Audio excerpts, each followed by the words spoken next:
recibir a nuestro invitado, que la verdad está de lujo. Ya estuve también platicando con él, tiene buen español, ya platiqué con él, me dijo que estuvo un buen tiempo en Barcelona y la verdad es que vale mucho la pena que ustedes puedan conocerlo.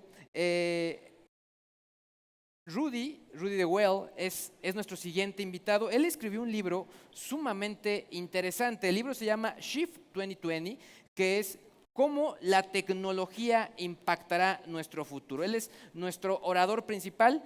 Tiene más de 20 años curando experiencias de tecnología de Internet. Está especializado en innovación móvil y en startups desde 1999. La verdad es que yo tomaría muy en cuenta su opinión porque a más de alguno se nos ha ocurrido de pronto iniciar un negocio, más de todos aquellos que somos migrantes, que tenemos todo este conocimiento del que ya nos hablaron, estamos interesados también en conocer mucho de cómo se generan estas nuevas empresas. Rudy ayuda a marcas globales, empresas y empresarios a reinventar y transformar su negocio. Todo esto mediante la tecnología a través de proyectos, investigaciones, talleres y el intercambio de ideas. Rudy se especializa en proyecciones de tendencias tecnológicas, análisis e ideas acerca de cómo prosperar con la nueva economía. Él está graduado de la Singularity University, que la verdad es que es una universidad que está en Silicon Valley, donde van las principales mentes en esa parte del mundo. Y bueno, ha desarrollado más de 200 eventos en la industria en más de 50 ciudades. Así que la verdad es que vale la pena escucharlo. Bienvenido, Rudy.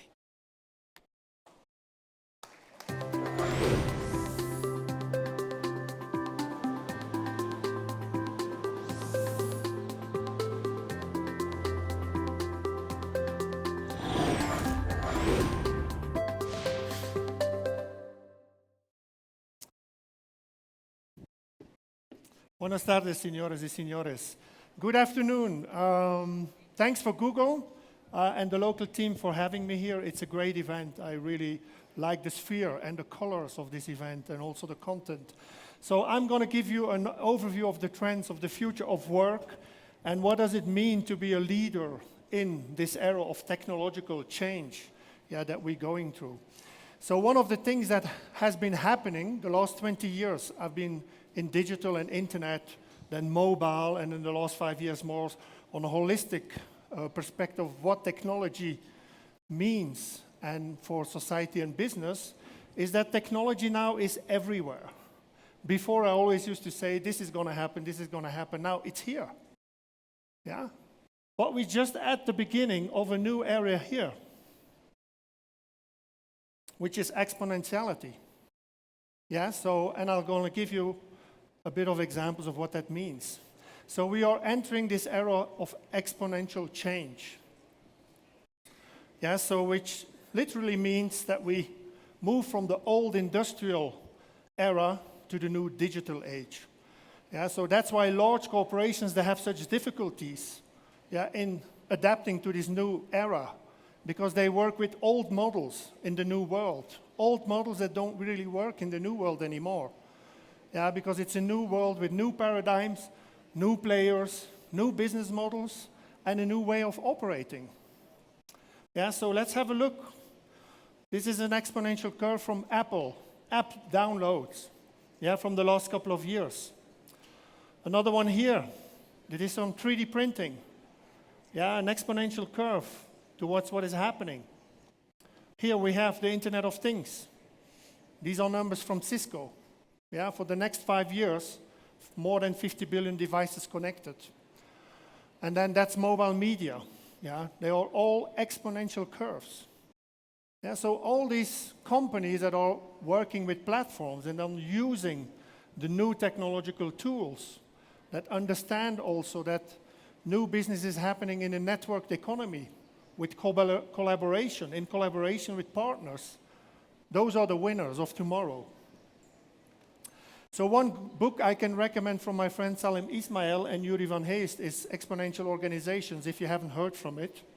It's a real good book that explains how these new companies work. Yeah, these are all companies that are using these tools, and are getting these exponential curves. They often or also unicorns, or what we call unicorns, and that have over $1 billion valuations already. Some of them use just software and the internet, but what we have been seeing the last years is that the successful companies are also now linking to physical activity. Yeah, so think Airbnb and Uber that are actually linking the platform or the power of the platform with physical activity. And we're going to see more of that in the era of the Internet of Things.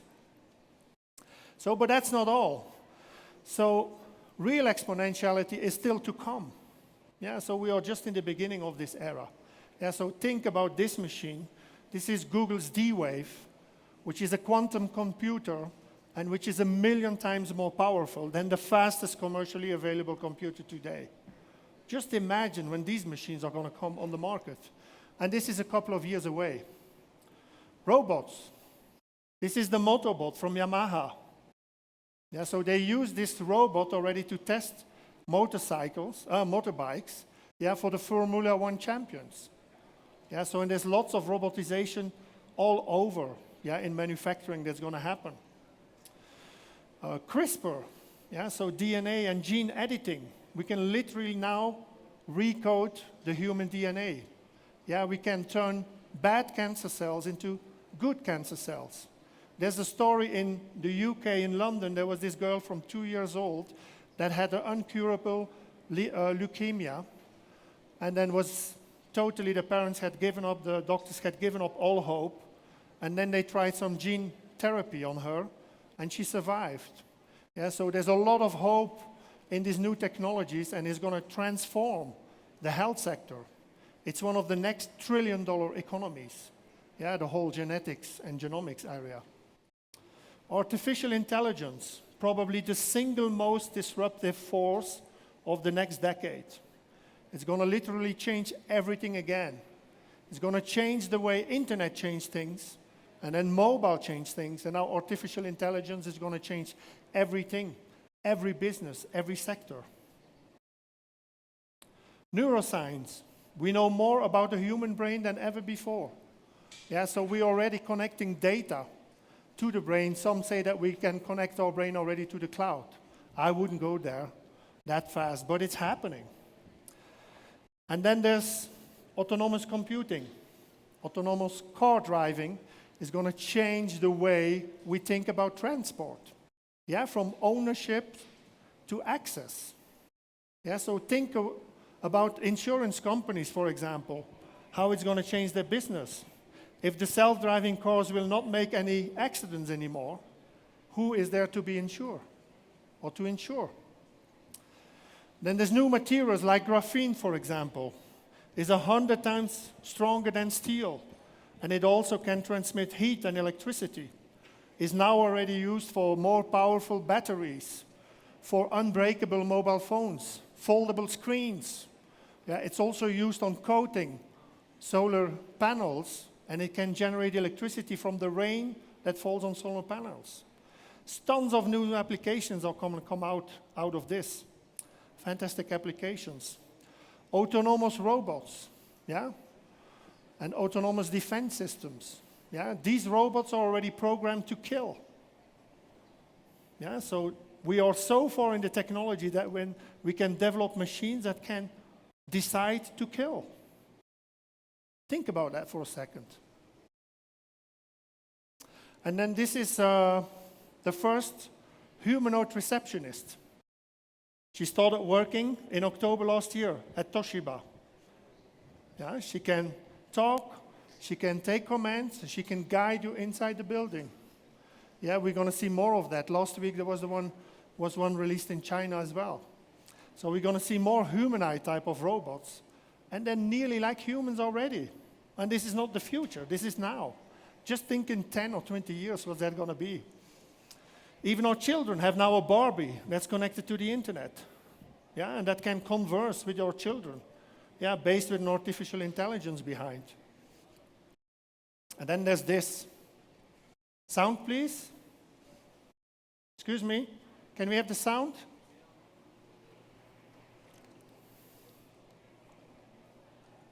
Okay, there's no sound.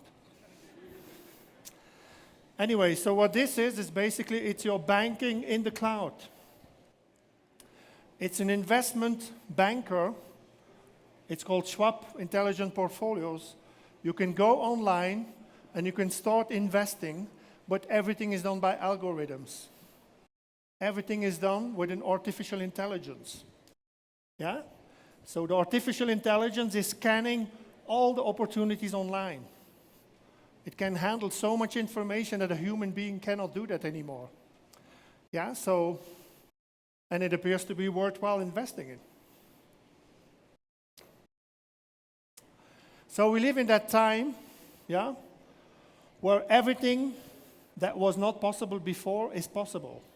Yeah, so everything that I've seen in Star Trek 40 years ago is now possible. We can just build everything nearly, or nearly everything. So we are also the first generation that have to live with this accelerated pace of change. Yeah, and we need to be aware of that, and we also need to be responsible of what's happening and what we can do with technology. So let's have a look at some of the applications.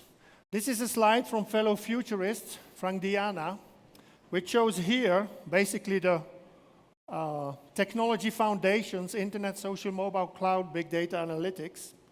And then the green ones are all the innovation accelerators that are happening now, which include 3D printing, renewable energy, IoT, cognitive systems, nanotechnology, robotics, blockchain. And this curve is all the future scenarios. Yeah, so these are all the areas where there's lots of opportunity, tons of opportunity. The one in the middle is the curve that also all this technology will bring a lot of societal changes also.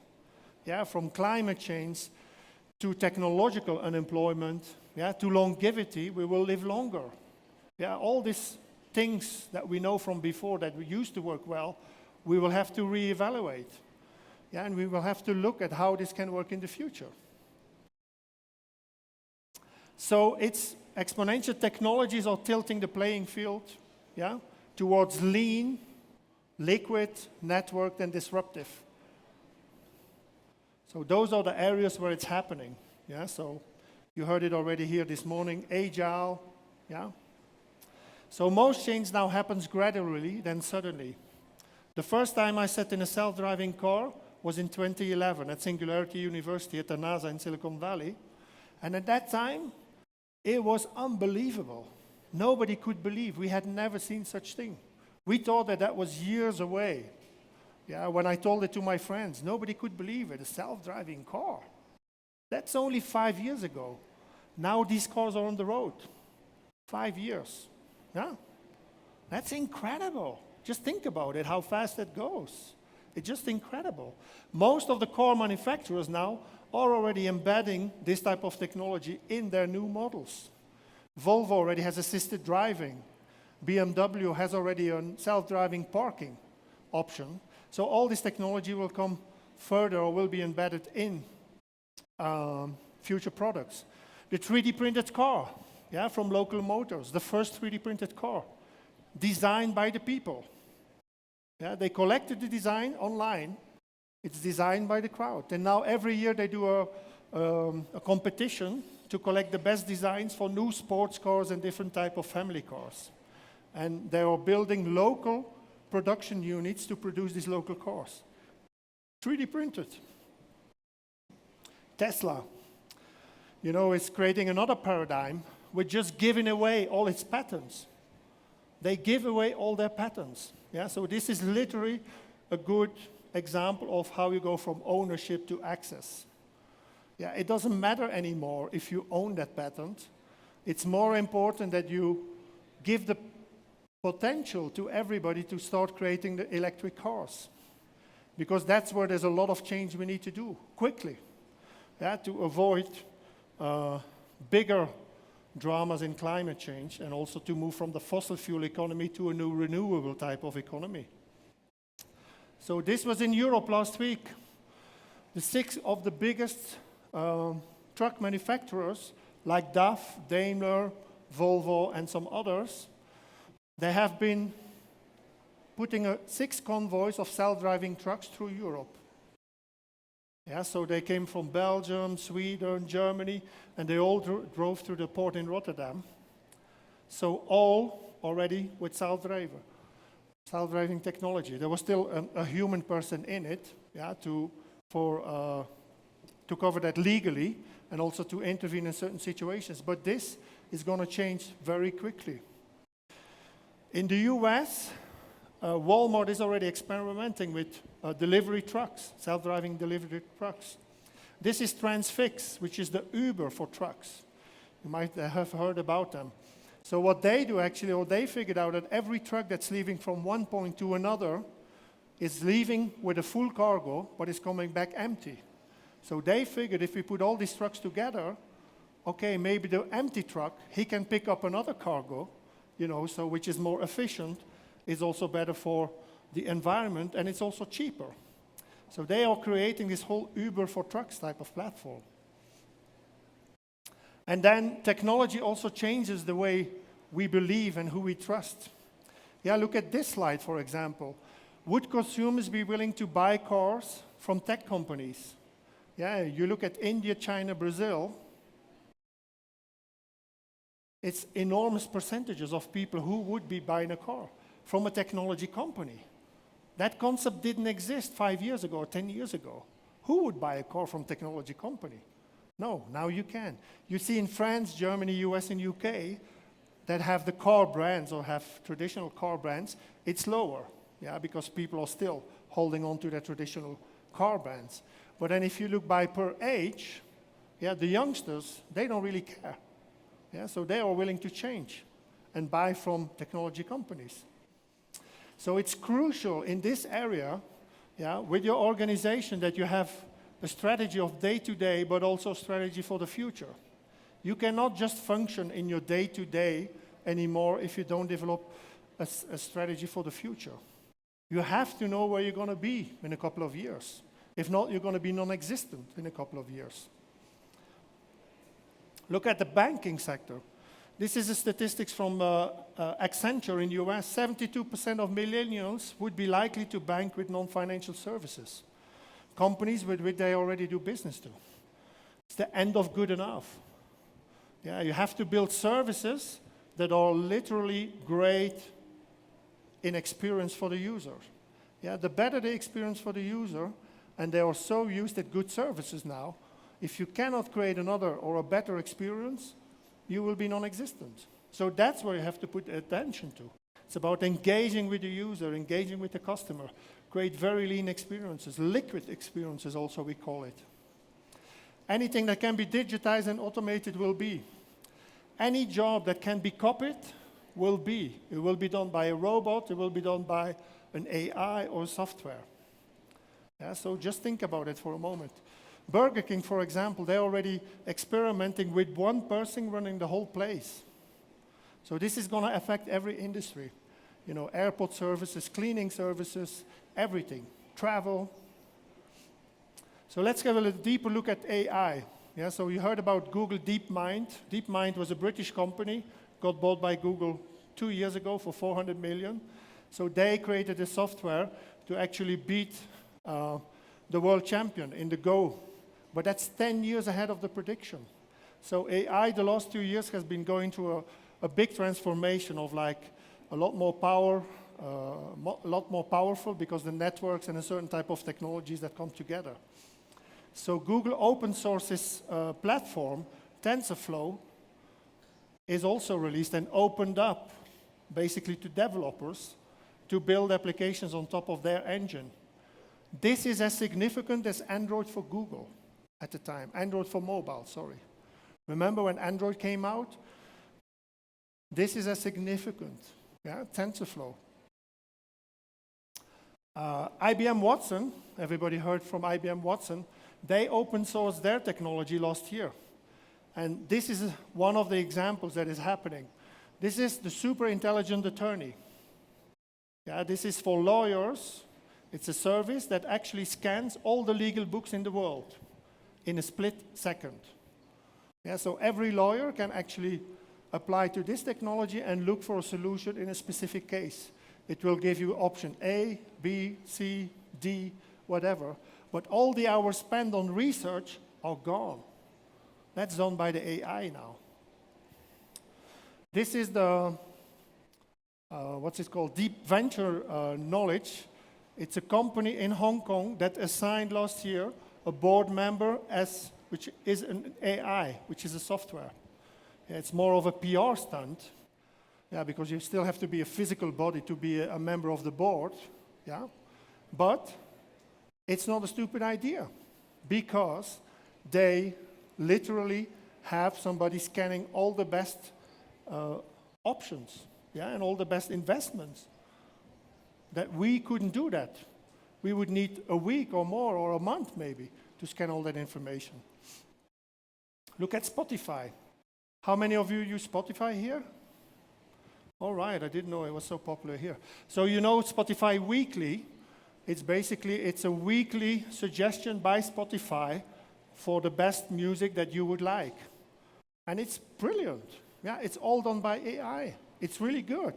Every week, I learn from it, and I learn a lot of new music, even that I know already a lot of music.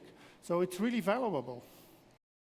Cobalt, which is an AI that's for the music publishing industry. So what Cobalt does is they scan every audio file, every video file, every download for the artist. And then they create a report of how much money was generated with all that digital media. So again, that's against the record labels, because the record labels have been telling the artists for years there was no money in digital. Well, there's a lot of money in digital. Yeah, so actually they are shortcutting the label out of that. So they can go straight, the artists can go now straight to them to see how much money they make online. Netflix is using audience predictability to predict the shows they need to produce. Yeah, so they used all their algorithms and the knowledge they have about their users, that actually there would be opportune to create a new series, House of Cards, with Kevin Spacey in there and David Fincher directing it. And so now they can do that every time. They can predict if their audience actually wants a new series, yes or not. So there's lots of applications in that area. In health, for example, health is going to change everything. Now all your data from your apps, your wearables, yeah, you can send it anonymously in the internet. So, and then doctors, they can use that information also to find better solutions. So there's going to be huge changes in the health sector as well. And then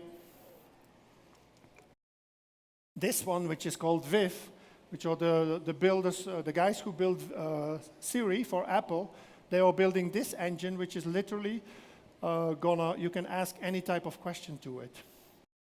Kevin Kelly, who recently declared at South by Southwest that the new model for any startup is going to be, I have this service or this product, plus an AI, and that's my business model for the future. So intelligence will become a utility. Chatbots, you all heard about it last week with Facebook. This is Elisa, the first chatbot from MIT in the 60s, which was giving answers a bit like a nutty psychologist. But now the chatbots got a lot more interesting and more intelligent. There's a huge wave of intelligent apps, we call it intelligence assistants, not AI but IA, are coming from Silicon Valley. This is Kik, very popular with youngsters. Yeah, so, but it's also going to change everything, and it's going to have a huge impact on the apps and how we build apps. My trip to Mexico, I did entirely from the messenger. My check-in, my boarding was done with KLM, all to the messenger. I didn't need to go to the app anymore. So it's going to have also huge applications or implications for apps. Here's a good example. This is Lark, for example, which is a fitness type of app, yeah, which gives a good overview of how it works. Yeah?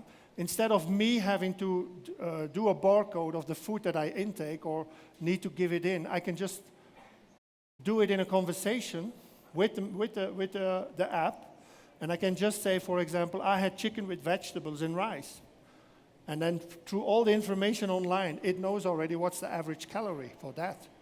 So, and the more I talk to it, the more information I give, it learns from my behavior, and it can also give me good tips for it. Yeah, so the next part is the sound.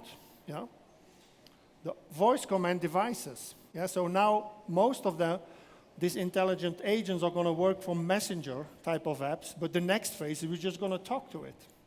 This technology is now as mature that you will be able to talk to your devices in your car, at home. This is the Amazon Echo, which you literally can put in the middle of a living room, and everybody in the family can talk to it.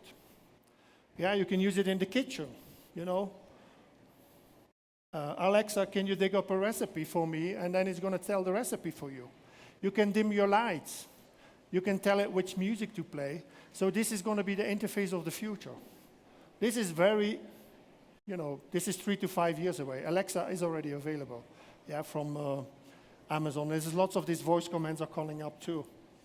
The next one is interface revolutions. Microsoft HoloLens, Facebook, Oculus Rift. All these applications, we're going into new virtual environments. Yeah. So Google Glass also was an early experiment of how this can look. Yeah, but Google Glass will come back because what is going to happen that these interfaces are going to be embedded into normal glasses.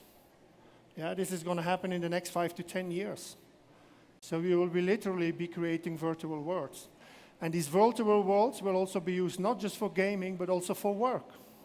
For travel, for example, you will be able to imagine the place that you go. You will be able to join with your friends from different places into the same game. So new opportunities, new business models in that area. So we're moving from ecosystems to platforms. Yeah, look at the brands over here. These are all the older brands that are suffering of being just a single brand. Yeah, so the winners are over there. Yeah, the winners are the platforms, usually companies that didn't exist 10 years ago. Yeah, but platforms who understand the value of ecosystems. You need to be able to build ecosystems and also bring in all your service partners around that. Look at Airbnb, for example. It's not just about renting a space. They create a whole platform where they can build lots of other services on top of that. They have services that for cleaners that are cleaning the spaces. They have people who take care of you that can come to cook, when you go on a trip to Paris. People who can guide you in the city. Yeah, and tons of other applications. So it's about bringing all these players around your business together on a platform. If you're able to do that, you're really a winner of tomorrow. And it's going to accelerate also with the Internet of Things. Yeah, so we've been going from standalone computing to distributed computing, cloud computing, and the next layer is ambient computing, the Internet of Things. So literally every object can have a sensor and can generate data. Yeah? So it can give information about what it does, things like that. It's going to change everything again. So we're going to have tons and tons and amounts of data generated that we need to analyze.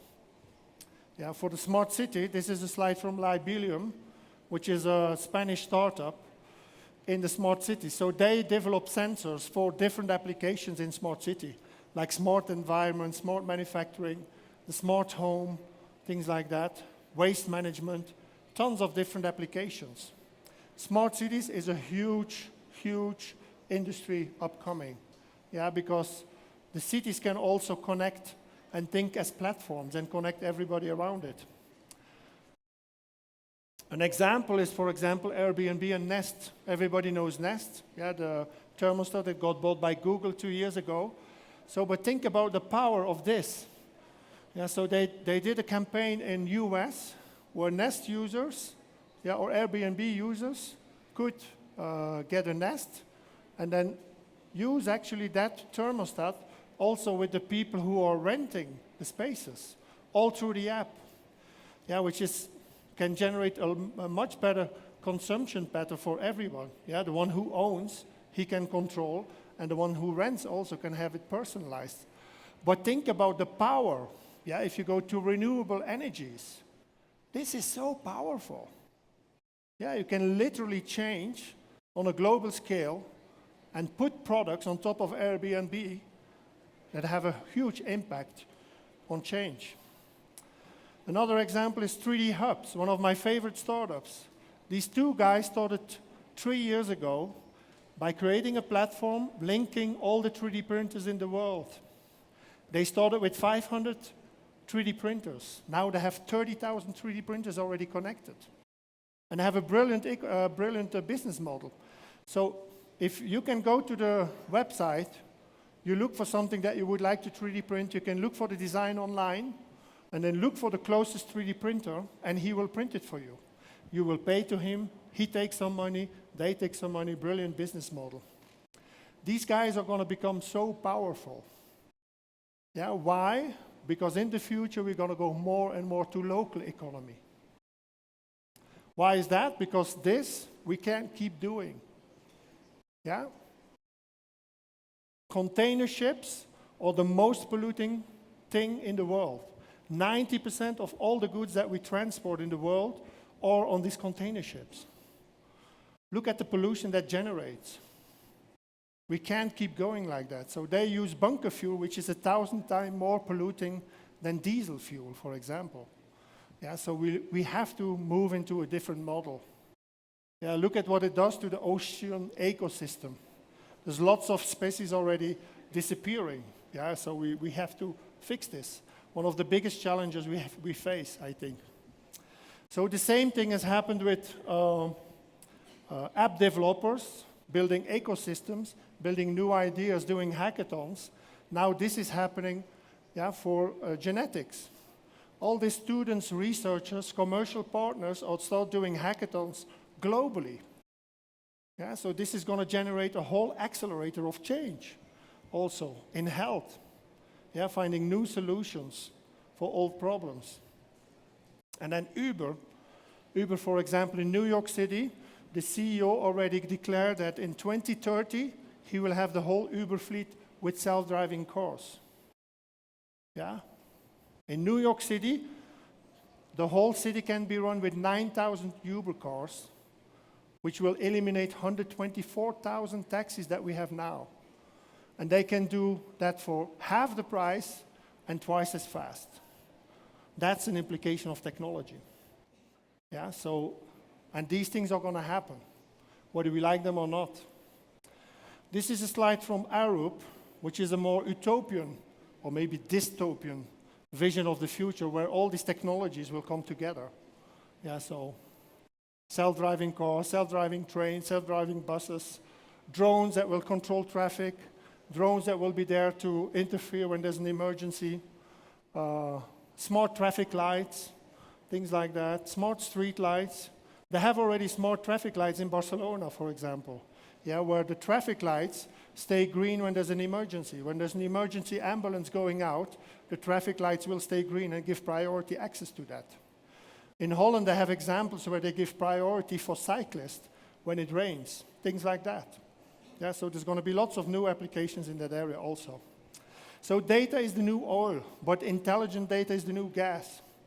It's all about what you can do with the data. Yeah? Data scientist is the most sought for job description now. Yeah, because you need people that do not just understand algorithms and code. You need people also that have a psychological background that understand human behavior. Yeah? So it's about what is the right questions you can ask to the data to get out of it. That's why these startups can pivot so fast, because they have access to data. They try out things. If something doesn't work, they might see a new opportunity in a different area because they see the data. If you don't have a business that's linked to data, or you don't generate data from your business, you will be nowhere in the future. Yeah? Data is the default. Yeah? Intelligent data is the value-added business of tomorrow. Look at these big trends, and you have to ask yourself as a company, which segment will you focus on? Yeah? Where are the low-hanging fruits? Which sector is a natural fit for you? Where am I going in the future? You really have to start doing this exercise. If not, you're not going to be you're going to be totally insignificant. These are the 10 Asians, what we call them at the Futures Agency, that are very important for you as a leader to lead a business in the future. Digitization, everything will be digitized. Mobilization, think mobile, think flexibility. You have to be able to be accessible everywhere, anywhere. Screenification, just look at your children. They're the new generation who grew up with screens. They are not asking questions about, can I do that or not? They're just there, they use it. And then we have disintermediation. Everything that has an intermediary will be gone very soon because the chatbots and the technology will do the negotiation. Automation. Everything that will be automized will be automized. Intelligization. Every object will get sensors, will generate data, and will give you information for the future. Personalization is key. You have to be able to personalize your data for your customer. If you can't personalize it, the customer will feel lost. They love personalization. Anticipation, anticipate to the future. You have to know what's coming. If you don't know what's coming, you're going to be lost. You have to build a plan for the future. Virtualization. There's new virtual worlds going open with new opportunities, new business models. And then robotization is, of course, also something that's going to happen. It's going to be hard for businesses to resist to automatization, because robots are there 24/7. They're never sick. They always work. They don't complain. They don't have social security. So it's going to be very hard for businesses to resist. But do we want this? That's what we have to think about. So the more and more that we go into this technological society, we also have to think, the one that's missing now is basically humanization. We need to think how we're going to stay human in this era. How we can use our human capacities in that area. Because technology doesn't have ethics. Technology is neutral. Technology is transparent. We are the ones that have to code the technology. We are the ones that have to give the ethics. And I have to think about the morality, where we're going with this. And then leadership in the era of exponential change is about as much as STEM technologies, science, technology, engineering, and math.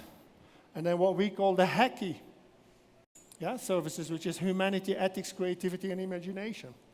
Those will become as important as technology.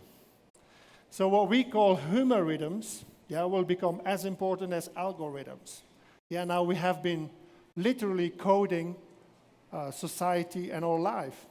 The algorithmification of our life we are doing. Algorithmification of business, the algorithmification of everything. But we need to make sure also that we keep our human things, imagination, intuition, emotion, humanity, creativity.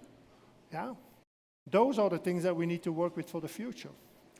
Because people are important. So we will need to spend as much time and resources on the future of humanity as we spend on technologies. Because we can use the tools that are there. There's lots of tools available, so use them. But also realize that the people are the most important asset for your future. Because it's the people who can analyze the data. It's the people who have the ideas, who can be creative, who will design the new services or products for the future. So you need to spend time on that. This is a slide from the World Economic Forum for jobs in 2015 and 2020. And you can see most of them, they're going down. Oh, sorry. I went a bit too fast there. I'll do it again. So you can see critical thinking, for example, is going to be more important. Judgment and decision making, and then creativity. These are the services, these are the characteristics, the human characteristics that are going to be more important in the future. Because as technology will be everywhere, it will be harder to differentiate with technology. How are you going to differentiate in the future? Those are human inventions.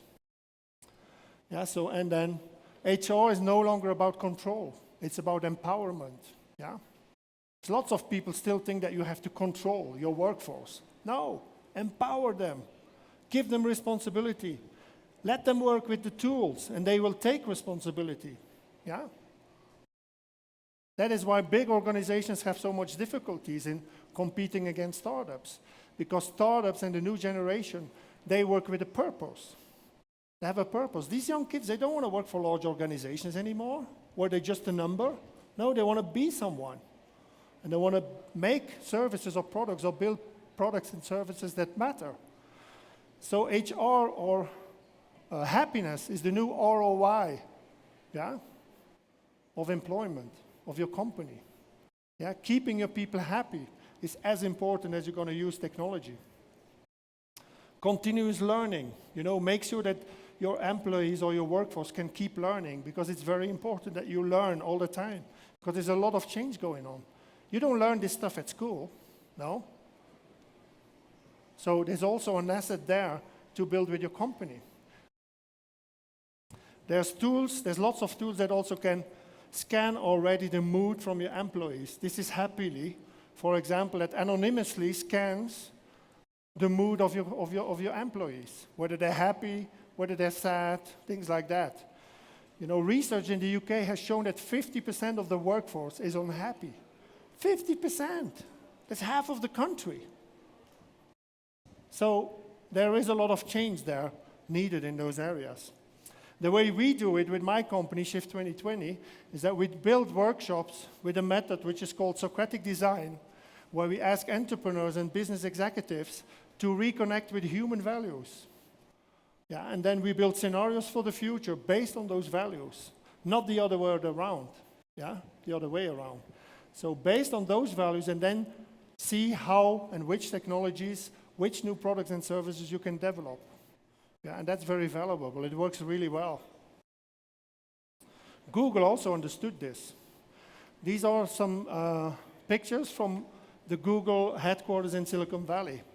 So they create these spaces where literally it's fun to go to work. Yeah, where you can connect with people with who you share values. Yeah? So it's very important that you have your personal values that can connect to company values. Yeah, and that those match, because then you can build really strong teams for the future. Yeah, so, because that's very powerful. So they are building these spaces where people literally want to hang out. They want to spend time to go to work. It's fun to go to work. Going to work shouldn't be a job. It should be something that you do because you like it. So we're going to move from services to experiences to eventually meaning. Yeah? This is the Maslow pyramid. We move from products to services, experiences, which is the period we are now. You have to create really meaningful experiences and great experience for the users in order to make a difference. And eventually we will go to meaning. Yeah? Because the young generation, they want to do things with purpose and meaning. Yeah? The future is about leadership, stewardship, and partnership. Yeah, so, and all these keywords here, ethics, morality, philosophy, values, principles, human resources, fairness, all these things will become more and more important. It's not just technology. You can use the technology, but also know that you work with people. People are the most important asset. So keep in mind, technology is exponential, but we humans are linear. Yeah? We can't go exponential like technology goes. Yeah, because we are built to be linear, unless we're going to start implementing ourselves with chips, things like that. Some people go in that area, but that's going to take a while, I guess.